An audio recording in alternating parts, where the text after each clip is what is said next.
From Illinois Public Media News, this is 217 Today. I'm Kimberly Schofield. It's Tuesday, September 10th. Coming up, we'll learn if there are ways people could lower their carbon footprint while still eating meat. That story in just a few minutes, but first, these headlines. LGBTQ advocacy groups in Illinois want to make sure attorneys and judges in the state's court system better understand the community. Alex Degman reports. More than 24 groups say the Illinois Supreme Court should require more LGBTQ and HIV cultural competency training. In a letter to the High Court, they said more people are moving to Illinois because anti-LGBTQ laws are being passed across the country. Moni Ruiz Velasco is Deputy Director of Equality Illinois. She says the attorneys who represent those new residents should understand them. If you don't have the training or the understanding of the relationships of what is important to the individual sitting in your office, you're not going to really be able to build that trust and then be the best possible attorney. Illinois lawmakers in both the House and Senate passed resolutions earlier this year that also suggested the training. I'm Alex Degman. Illinois state lawmakers are working to push stronger gun storage legislation when they return to Springfield this fall. This comes in the wake of last week's September 4th school shooting in Georgia that left 4 people dead. Democratic State Representative Maura Hirschauer says her stomach dropped when she saw that headline flash across her phone screen. We've been working on this for a long time in Springfield, but, when we see tragedy, it just, gives us more fortitude to keep moving forward. Current law requires locked storage of a gun if there is a person 13 years or younger in the home. Hirschauer's bill would raise that age limit to 18 and create fines of $10,000 if a minor uses a gun to cause injury or death. The Champaign Unit 4 School Board has voted to get its special education programs audited. The board has been under fire by parents who say the district lacks adequate care and resources for children with special needs. Julie Duval is the executive director of the Champaign-Urbana Autism Network. Although she is happy about the audit, she says more immediate action is needed to protect students. Whatever drama is going on with the board, whatever's going on with an audit, there are kids suffering now. Consultant and former school psychologist Dr. Daniel Cates will perform the audit for $375 an hour and submit an initial report by March. Cates will assess whether the district is complying with legal requirements for transportation, parent communication, and more. A Champaign DJ with ties to live music programs around the city has been arrested for selling child pornography. IPM's Reginald Hardwick reports.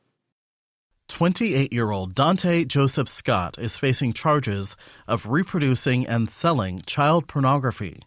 According to Champaign County jail records, he was arrested Monday by the Illinois State Police. Scott is a producer known as DJ Slim. This summer, he helped manage The Beat Champaign, a city-sponsored series of live music programs downtown. He was also a mentor with the STEAM Genius program, which uses recreational activities to bring science, technology, and math lessons to children in local neighborhoods. In a statement to IPM, the organization says it is shocked and saddened by Monday's events, and due to the nature of the charge, Scott has been placed on indefinite leave. Reginald Hardwick, IPM News. Scott was a guest on IPM's Dialogue show that aired Saturday.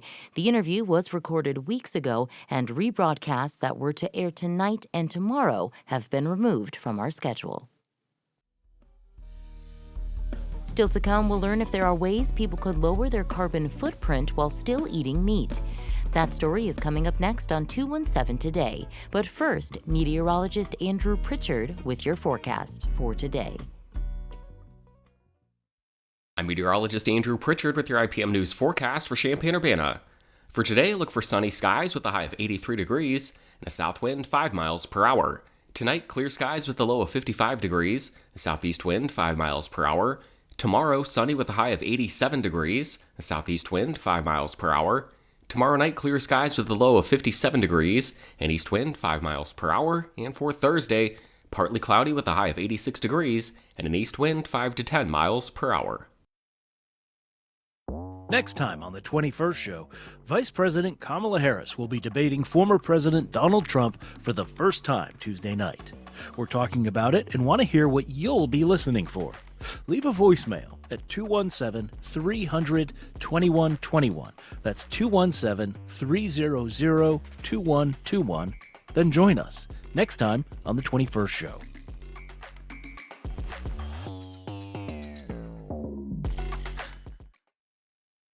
You're listening to 217 Today. I'm Kimberly Schofield.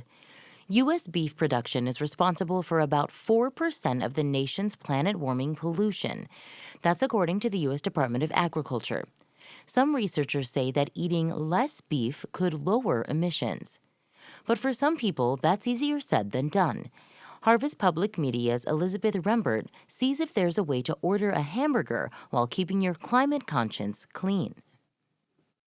From her home in eastern Nebraska, Angie O'Brien does what she can to help the environment. She reduces, reuses, and recycles and tries to be more aware of where her food comes from, like beef, which she often buys from nearby ranchers. I've just figured if it's a local cow, I always feel like that's a little bit better. Beef in particular can drive up a person's contributions to climate change. One study found that swapping out beef can slash your diet's emissions footprint by about half for that day. But O'Brien's not looking to cut the red meat out completely. No. Girl, we're in the beef state. For people like O'Brien who care about their actions' impacts on the earth and also think a hamburger sounds really good, is there a way to eat beef sustainably? I don't know if I would use sustainable eating of beef in the same sense. That's Diego Rose. He leads the nutrition program at Tulane University in New Orleans. His research tallied the environmental impact of nearly 17,000 people's diets for one day. Running down the list, most foods clocked in around the same. And then all of a sudden we'd hit one that was like 10 times more or 100 times more than anything else, and invariably that was beef. Cow burps are a lot of what's packing the environmental punch. That's according to Aaron Smith. He's an agricultural economist at the University of California, Berkeley. You may have heard of cow farts as the culprit. So people like to say farts because it's more fun or funny to talk about, but it really is almost all burps. The burps release methane, which is a powerful planet-warming pollution that contributes to climate change. Methane stays in the atmosphere far less time than carbon dioxide. But methane traps a ton of heat at a moment when scientists say emissions must come down drastically. Some ranchers are thinking of how their cattle impact the environment. About 20 years ago, Jim Kanopik switched how he raised cattle on his central Nebraska ranch. He wanted to take better care of his soil and water. What I really want is clean water for the next generation and a good environment and good clean food. Kanopik is headed out on a four-wheeler to check on his cows. Now, instead of keeping cattle in the same field for months, he rotates them frequently to smaller bits of pasture. It's called mob grazing, and the idea is the cows help the soil by stamping organic material into the ground, and it gives grasses time to recover between grazing. Kanopik ushers about 500 cows into a fresh section of pasture by winding up a twine fence. The herd ambles in and gets to work on the tall grasses. You can see how they quieted down now. Now they're just busy. Kanopik sees the environmental benefits on his ranch. His soils are healthier, even in times of drought. Most of these cattle Kanopik raises will end up at a feedlot eating grain. Some researchers say letting cows eat grass their whole lives may reduce the overall impact cattle have on the environment by improving the soil and using less water. But raising cows 100% on grass could end up having a bigger impact on climate change. It takes longer for cows to gain weight when they only eat grass, so they live longer and emit more methane. Strictly from a greenhouse gas standpoint, it's hard to say that grass finishing cattle is good for the environment. That's Al Rotz with the U.S. Department of Agriculture. He points out things like improving soil quality and water use also matter to the environment. But ultimately, Rotz says substantially lowering the emissions footprint of U.S. beef is a long shot. He doubts it can ever become carbon neutral, balancing out emissions by removing an equal amount. 5, 10%, maybe even 15% reduction? Yeah. 50% reduction? Carbon neutral? No. That's why Diego Rose with Tulane University says the answer is simple. Yeah, eat less. I mean, if you're trying to reduce your carbon footprint, eat less beef. That's more doable for Angie O'Brien. She says she might cut back a little bit, Yeah, I can go a few days, but then I'm like, oh, a hamburger really sounds good. For O'Brien and other beef eaters, eating less can be a part of the solution to lowering their emissions on the dinner plate. I'm Elizabeth Rembert, Harvest Public Media. Harvest Public Media is a collaboration of public media newsrooms in the Midwest and Great Plains. That's it for today. 217 Today is produced by Stephanie Mosqueda. Reporting today contributed by Alex Stegman, Emily Hayes, Mawa Iqbal, Reginald Hardwick, and Elizabeth Rembert. Music by the Kilbourne Alley Blues Band. Reginald Hardwick is our news director. I'm Kimberly Schofield. 217 Today is a production of Illinois Public Media. Thanks for listening, stay safe, and we'll talk to you again tomorrow.